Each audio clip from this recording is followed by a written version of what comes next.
بسم اللہ الرحمن الرحیم۔ السلام علیکم، آپ دیکھ رہے ہیں میرا یوٹیوب چینل۔ اب تک آپ نے میرے چینل کو سبسکرائب نہیں کیا تو پلیز سبسکرائب کر دیں، بیل آئیکن کو دبا دیں اور میری ویڈیو کو لائک اینڈ شیئر ضرور کریں۔ آج کی اس ویڈیو میں ہم بات کریں گے 21 رمضان المبارک۔ مسلمانوں کے لیے یہ دن بہت اہمیت کا حامل ہے، چاہے وہ سنی طبقے سے تعلق رکھتے ہوں یا اہل تشیع برادری سے تعلق رکھتے ہوں، کیونکہ 21 رمضان المبارک کو جو واقعہ پیش آیا وہ ہم سب کے حد العزیز حضرت علی کرم اللہ وجہ کے ساتھ تھا۔ یوم شہادت امیر المومنین حضرت علی کرم اللہ وجہ رضی اللہ عنہ۔ آپ کی کنیت ابو الحسن اور ابو تراب ہے، آپ کا لقب حیدر ہے۔ آپ کی پیدائش بعثت نبوی سے 10 سال قبل ہوئی تھی۔ ابو بکر، عمر، عثمان رضی اللہ عنہ کے علاوہ صحابہ کرام میں علی ابن ابی طالب سب سے افضل صحابی ہیں۔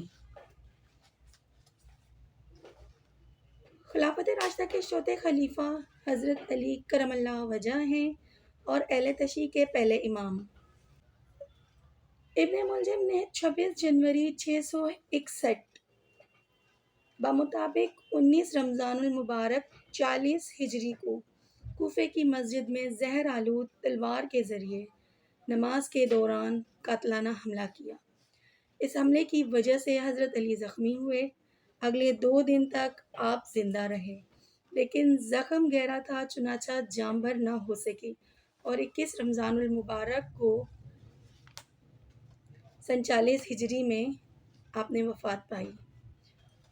آپ شہادت کے لحاظ سے تیسرے خلیفہ تھے جن کو خلافت کے دوران قتل کیا گیا۔ آپ سے پہلے حضرت عمر بن خطاب اور عثمان بن عفان کو بھی قتل کیا جا چکا تھا۔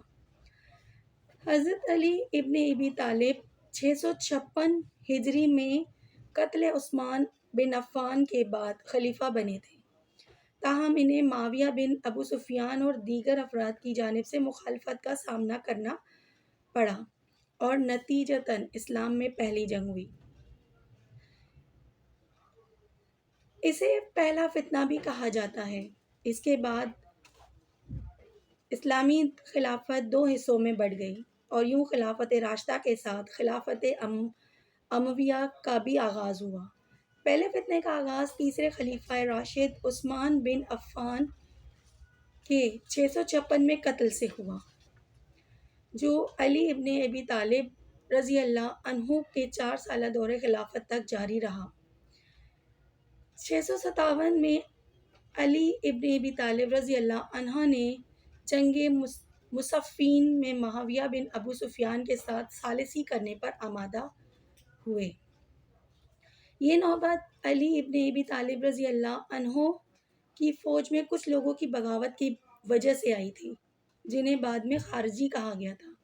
انہوں نے علی ابن ابی طالب رضی اللہ عنہ کے کچھ فوجیوں کو قتل کر ڈالا، لیکن جلد ہی 658 ہجری میں جنگ نہرواں میں حضرت علی ابن ابی طالب رضی اللہ عنہ کی فوج نے انہیں کچل ڈالا۔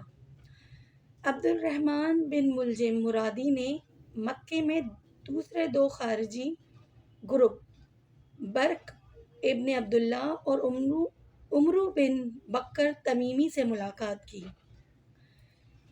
ان لوگوں نے 3 بڑی اسلامی شخصیات حضرت علی ابن ابی طالب، معاویہ ابن سفیان اور گورنر مصر عمرو بن عاص کو مسلمانوں کے موجودہ حالات کا ذمہ دار قرار دیا اور اپنے وقت کی ناپسندیدہ صورتحال کو حل کرنے کے لیے ان 3 شخصیات کو قتل کرنے اور اپنے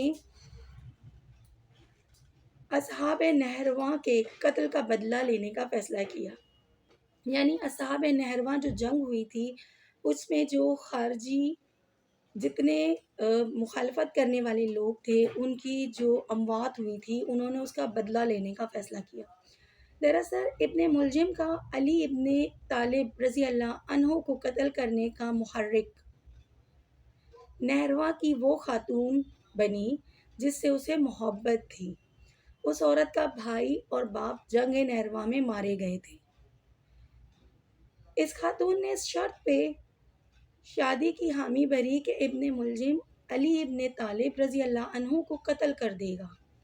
چنانچہ کوفے کی مسجد میں ابن ملجم نے علی ابن ابی طالب پر حملہ کیا، جس سے حضرت علی ابن ابی طالب رضی اللہ عنہ کو گہرا زخم آیا اور 2 دن کے بعد وہ 21 رمضان المبارک کو شہید ہو گئے۔